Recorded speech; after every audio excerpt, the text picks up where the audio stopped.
भारत देश के सभी नागरिकों में मेरा प्रणाम। आप देखें गांव से की नई बातें। रहीमाबाद सोरी नगर लखनऊ में किसानों का धरना कई दिनों से लगातार चलता चला आ रहा है। ये 23 अक्टूबर 2024 से किसानों का धरना यहाँ पर स्टार्ट हुआ था। आज 23 तारीख दूसरा महीना 2025 है। आज इनका लगभग 4 महीना हो चुका है। जो 123 दिन पूरे हो चुके हैं धरना में। किसानों की कई तरह की परेशानियां हो रही हैं। रोज़मर्रा की ज़िंदगी, जैसे कि ये लोग काम करने जाते हैं, उसमें भी परेशानी कई तरह की हो रही हैं। आइए बात 23 अक्टूबर से अरे कितने दिन हो गए लगभग? वो 4 महीने 4 महीना चालू होने वाला है। 5वां लग गया आज से 5वां महीना लग चुका है। हाँ, तो ये 23 तारीख का ही 23 नवंबर से धरना चल रहा है। तो आप लोग को क्या दिक्कत परेशानी कैसे क्या हो रहा? अरे परेशानी भैया कि हमारे लोगों की जमीन जबरदस्ती अडानी ने लिया और जो देखो टीन लगा दिया है, तो हमारा लोगों इस तरह की हो रही है यहाँ पर। अरे परेशानी धरने पे बहुत हो रही भैया। धमकियाँ मिल रही हैं, यहाँ बैठो के धरना गिरा देंगे और सब कुछ कर देंगे। कितनी कितनी परेशानी आ रही है यहाँ पर। बच्चे लड़के स्कूल नहीं जा पा रहे हैं और आदमी कमाने नहीं जा पा रहे हैं। बच्चे स्कूल भी पढ़ नहीं पा रहे हैं। कहाँ पढ़ने चाहिए? जब हम लोग दिन भर यहाँ बैठे रहे, पैसा कहाँ से आएगा? कहाँ से फीस भरेंगे? कहाँ से बच्चे पढ़ने जाएंगे? और कहीं नहीं जाना है, ना कोई काम हो रहा है। खेत पात जो है वो देखो, सब पारे काटने पीटने वाले अब यहाँ धरना पे बैठे, वहाँ खेत काटने जाए। आज इन किसानों का जो 123 दिन पूरे हो चुके हैं धरना देते हुए, किसानों को काम के लिए, बच्चों की पढ़ाई के लिए, घर का रोजमर्रा की जिंदगी के लिए बहुत सी दिक्कतें इन लोगों को हो रही हैं। कि क्या करे बेचारा किसान। पर भैया बैठे हैं, जब घर में बाहर से आएगा नहीं तो खाना खाएंगे क्या हम लोग? माटी खाई का, माटी फाकी का। और कहाँ से बच्चे लड़का शादी करने वाले हैं, बिटिया शादी करने वाली हैं। यहाँ धरना पर अगर बैठे रहेंगे, कोई कमाने नहीं जाएगा और तो खाने को कहाँ से आएगा? और क्या हम लोग खाएंगे? क्या मिट्टी तो खाएंगे नहीं। कछुआ तो आई ना जो मिट्टी खा ले। और इनको लोग अधिकारी जो आते हैं वो भी बोल के चले जाते हैं, कोई जवाब नहीं देते हैं। तो अभी जो यहाँ पर मीटिंग हुई थी, एसडीएम साहब आए हुए थे, वो क्या कह के गए थे? एसडीएम क्या करके गए? वो तो आते हैं चले जाते हैं। खुदा कहाँ डरता है, वो आने में भी डर देता है। नहीं, उनको कुछ मांग पत्र भी दिया गया हुआ तो ज्ञापन दिया गया था। वो ज्ञापन लेके चला अभी कुछ जवाब नहीं दिया। 2 बात कहा तो कोई जवाब नहीं दिया, चला गया। तो उसने कुछ आपको आश्वासन देने की कोई बात नहीं? आश्वासन नहीं कहता, देखा जाएगा।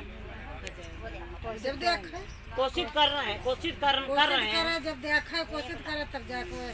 जब रहीमाबाद में किसानों का धरना लगातार चलता आ रहा है। आज 123 दिन पूरे हो चुके हैं। बैनर किसान यूनियन मजदूर दशहरी संगठन के नीचे कुछ प्रभारी बैठे हुए हैं, उनसे भी बात करते हैं।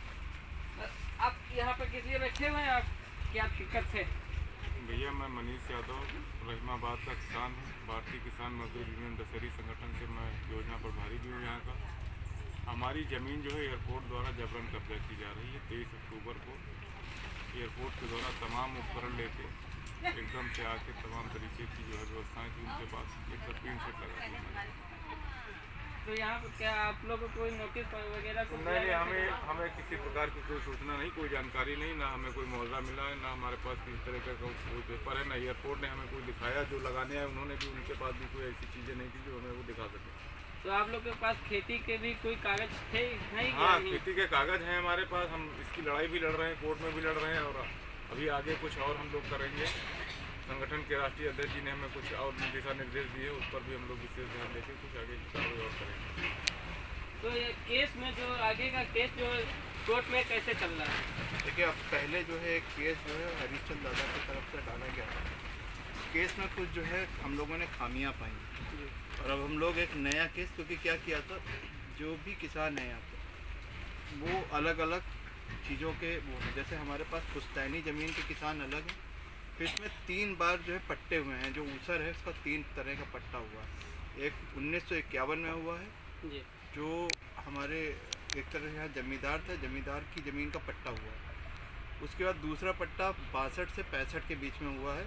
वो पट्टा जो है खता मतलब एक तरह से जो लोग किसान थे और यहाँ पे जोतबही के बिहाफ पे उनको किसान बनाया गया, उस पर उनका पट्टा हुआ है। और तीसरे जो हमारी तीसरी श्रेणी आती है वो 74 में उन लोगों का जो है पट्टे हुए हैं 1974 में। वो जो किसान हैं उनका एक तरह से एक मान लीजिए कि वो लोग चाहे कब्जेदार भी थे, कुछ लोग का जो है जैसे ज़मीन थी वो लोग नहीं जोत बो रहे थे उस पर, तो वो एक तरह से कब्जेदार पट्टे वाले हैं। तो ये 3 तरह के किसानों का हम लोगों को हर स्थिति पे हर किसान का अलग अलग केस डालना पड़ेगा। अगर हम लोग सब किसानों को एक साथ एक जगह केस लेके चले जाएंगे तो कहीं ना कहीं केस ख़राब हो जाएगा। जैसा कि जो दादा ने किया है, उन्होंने क्या किया है, वो सारे किसान जो है वो एक ही श्रेणी में डाल दिया। हाँ एक ही जैसे होता है ना कि एक झंडे के नीचे सारे लोगों को डाल दिए। उसकी वजह से शायद जज साहब को जो है ना आदेश देने में कहीं ना कहीं जो है जो चाहिए होता है वो उस श्रेणी पे उनको मुआवजा देने में कहीं ना कहीं विलम्ब हो रहा है। अगर हम जाएंगे जो हमारे वहाँ जिन जिन लोगों को बताया जा रहा है, जैसे जो जिनकी पुश्तैनी ज़मीन है उसमें भी एयरपोर्ट ने कोशिश की है, कुछ लोगों को मुआवजा उन्होंने दिखाया कि हमने डबल सी से दे दिया, मगर वो डबल सी का जो मुआवजा वो भी इतना पुराना है कि वो आज वैलिड नहीं है। क्योंकि आप 70 साल बाद पुराने मुआवजे को लेकर अगर आज ज़मीन अधिग्रहण करने आओगे तो वो गलत है। कोर्ट के हिसाब से भी देखा जाए तो 12 साल के बाद फिर से बिल्कुल, पुनः बिल्कुल, किसान पर बिल्कुल, जमीन बिल्कुल। खरीद जा देखिए सके। डबल सी का मतलब ये होता है कि डबल सी में 2 तरह के आप मतलब मुआवजे दे सकते हैं। एक तो हो सकता है कि आपने किसी खेती जो है वो डिस्ट्रॉय कर दी हो, यानी कि उसका जो है किसी तरह से आपने खेती ख़राब कर दी, उसके लिए भी आप डबल सी पे मुआवजा दे सकते हो। और दूसरा भी है कि आप एक मतलब आपने और किसान ने एक आपके साथ म्यूचुअल अंडरस्टैंडिंग कर ली और आपने लमसम अमाउंट दे दिया, वो मुआवजा कभी नहीं कंसीडर किया जाता है। तो जो केस लड़ा गया है अभी तक इस सब चीज़ों को शायद उस तरह से वो नहीं दिया गया। तो अब जो केस किया जाएगा वो अलग अलग सेगमेंट में और अलग अलग किसानों के हिसाब से किया जाएगा, ताकि जज साहब को फैसला करने में ज़्यादा तकलीफ ना हो। हम एक ग्रुप बनाएंगे, एक बैच बनाएंगे, उस बैच के जो है जैसे 10 किसान हैं उन 10 किसानों को लेके एक केस लड़ेंगे, ताकि एयरपोर्ट को ये मालूम पड़े कि उसके पास कम से कम अगर वो कह रहा है कि 13 तरह के किसान हैं तो हम 30 तरह के किसान बना के उसके सामने खड़ा करेंगे, उसे 30 डेटें मिलेंगे, उसे 30 डेट पे अपेयर होना पड़ेगा। किसान मजबूर है, मजबूत है और मजबूर नहीं है। अब ये चीज़ें सरकार को समझनी पड़ेंगी। अगर किसान को आप छेड़ेंगे, उसका मुआवजा नहीं देंगे तो आप कहीं ना कहीं गलत जगह फंस जाएंगे। जो अधिकारी ये कोशिश कर रहे हैं कि ज़मीनें हम अधिग्रहण कर लेंगे और किसान कुछ नहीं समझता, किसान सब कुछ समझता है, सिर्फ वो उस भाव में नहीं जाता, उस अधिकारी चीज़ों को नहीं समझता, मगर वो अपनी चीज़ों को संभालना और सहजना जानता है। किसान किसान है मगर वो किसान समझदार है। तो नहीं पड़ चुका है। हम लोग कोर्ट में केस ले जा चुके हैं, कुछ ही दिनों में जो है एयरपोर्ट को उसका नोटिस भी मिल जाएगा जो अलग अलग लेवल पे है।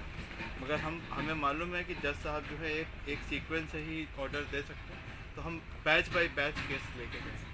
हमारे बैचेस तैयार हैं, वकील साहब को नोटिस करना अलग अलग बैचेस पे और अलग अलग बैचेस के अलग अलग डेट पे बहस होगी।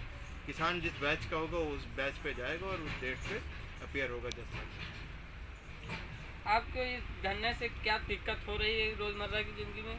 दिक्कत क्या, अब जब हमारी ज़मीन जा रही है तो इससे ज़्यादा दिक्कत और क्या होगी। तो इस धरने की वजह से आप लोग काम पे जा पा रहे हैं कि नहीं जा पा रहे हैं? बिल्कुल नहीं जा पा रहे हैं, अपना धरना देख रहे हैं, ज़मीन बचाएं कि काम देखें, इसमें खाने को तो मुखन मार रहे हैं।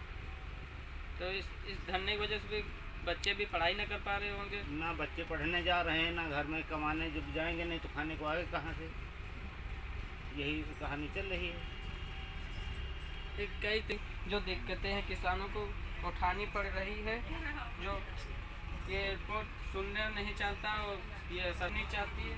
दादा भक्ते क्या दिक्कत हो रही है इस धरने से, आपको क्या परेशानी हो रही है? आपको परेशानी ये है कि धरने पर अगर रहेंगे तो कमा नहीं पाएंगे, तो घर की गृहस्थी कैसे चलेगी, बच्चों को कैसे लिखाएंगे, कैसे पढ़ाएंगे, क्या करेंगे। अब इसी में मैं परेशान हूँ।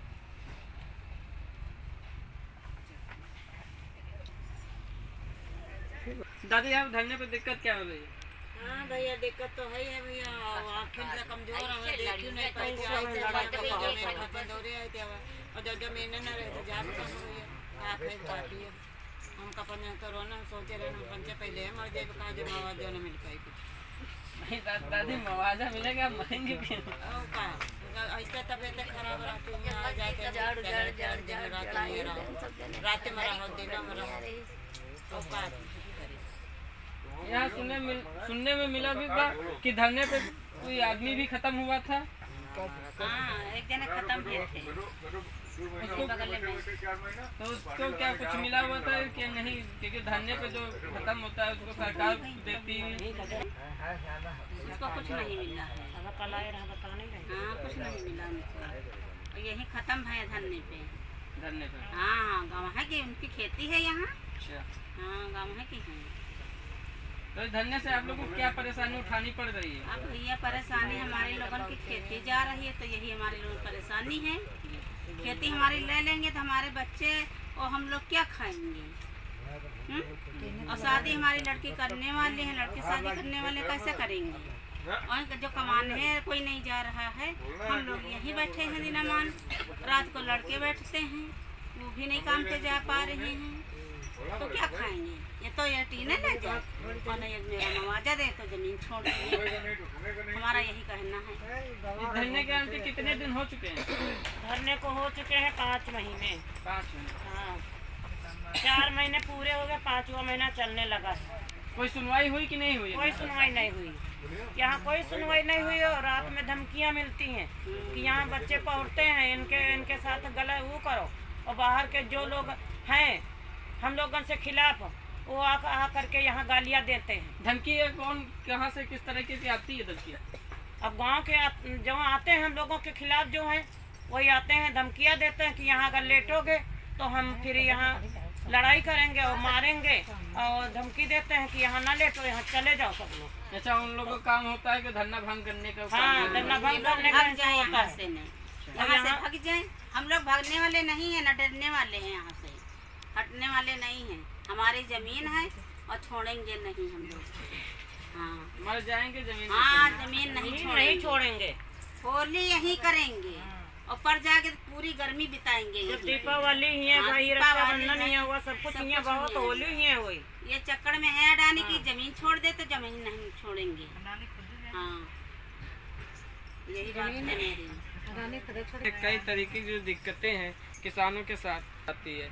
किसानों को 4 महीने हो चुके हैं, लगभग 123 दिन पूरे हो चुके हैं धरने के, जो अब तक सुनवाई हो जानी चाहिए थी। किसानों को मुआवजा मिल जाना चाहिए था।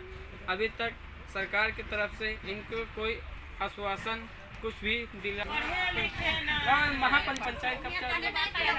महापंचायत के लिए अभी हमारे राष्ट्रीय अध्यक्ष जी से बातचीत होगी, उसके बाद जैसा वो आदेश करेंगे उस हिसाब से हम महापंचायत करेंगे। अभी कोई डेट सुनिश्चित नहीं। जैसे कि कह रहे हैं कि मार्च में होगी। हाँ मार्च में तय हुआ था, लेकिन अभी ये चीज़ें बिल्कुल कंफर्म नहीं है।